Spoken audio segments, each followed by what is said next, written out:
I'm going shopping in the village, George's mother said to George on Saturday morning. So be a good boy and don't get up to mischief.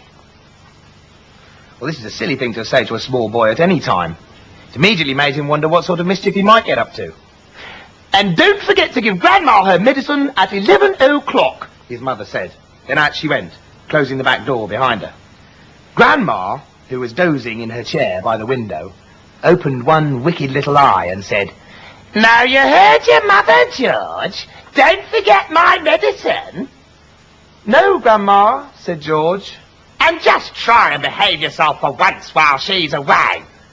"Yes, Grandma," said George. Looking after that grisly old grunion of a grandma all by himself was hardly the most exciting way to spend a Saturday morning. His father was a farmer, and the farm they lived on was miles away from anywhere, so there was never any children to play with, and he was tired of staring out the window at pigs and cows and hens and sheep. "You can make me a nice cup of tea for a start," Grandma said to George. "That'll keep you out of mischief for a few minutes." "Yes, Grandma," said George. He couldn't help disliking Grandma. She was a selfish, grumpy old woman. She had pale brown teeth and a small, puckered-up mouth. It was like a dog's bottom. "How much sugar in your tea today, Grandma?" George asked her. "1 spoon, she said, "and no milk." And most grandmothers are lovely, kind, helpful old ladies, but not this one. She spent all day and every day sitting in her chair by the window, and she was always complaining and grousing, grouching, grumbling and griping about something or other.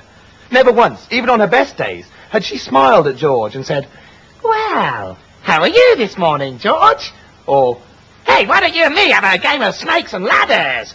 Or, "How was school today, George?" She didn't seem to care about other people. She was a miserable old grouch. George went into the kitchen and made Grandma a cup of tea with a tea bag.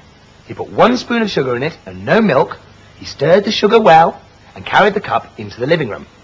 Grandma sipped the tea. "It's not sweet enough," she said. "Put more sugar in." So George took the cup back to the kitchen and added another spoonful of sugar. He stirred it again and carried it carefully into Grandma.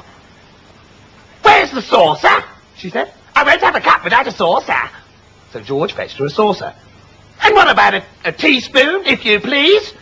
"I stirred it for you, Grandma. I stirred it well." "I'll stir my own tea, thank you very much," she said. "Fetch me a teaspoon." So George fetched her a teaspoon.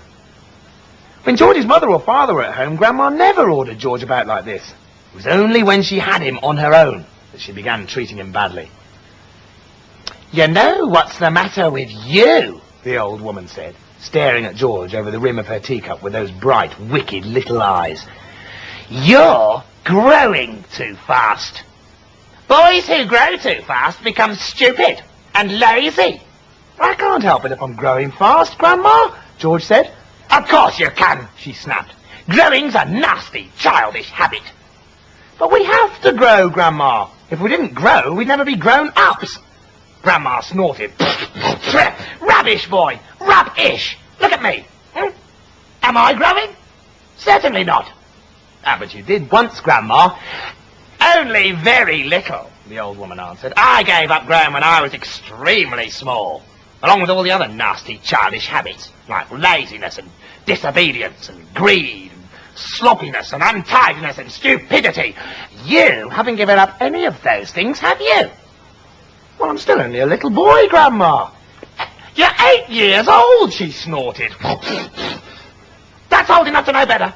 If you don't stop growing soon, it'll be too late." "Too late for what, Grandma?" "Well, shut up, George. It's ridiculous. You're nearly as tall as me already." George took a good look at Grandma. She certainly was a very tiny person. Her legs were so short, she had to have a footstool to put her feet on. And her head only came halfway up the back of the armchair. "Daddy says it's fine for a man to be tall," George said. "Don't listen to your daddy," said Grandma. "You listen to me." "But how do I stop myself growing?" George asked her. "You eat less chocolate," Grandma said. "What, does chocolate make you grow?" "It makes you grow the wrong way," she snapped. "Up instead of down. Grandma sipped some tea.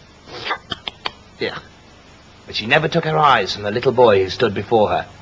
Never grow up, she said. Always grow down. And stop eating chocolate. Eat cabbage instead. Oh, cabbage? Oh, no. I don't like cabbage, said George. It's not what you like or what you don't like, Grandma snapped. It's what's good for you that counts.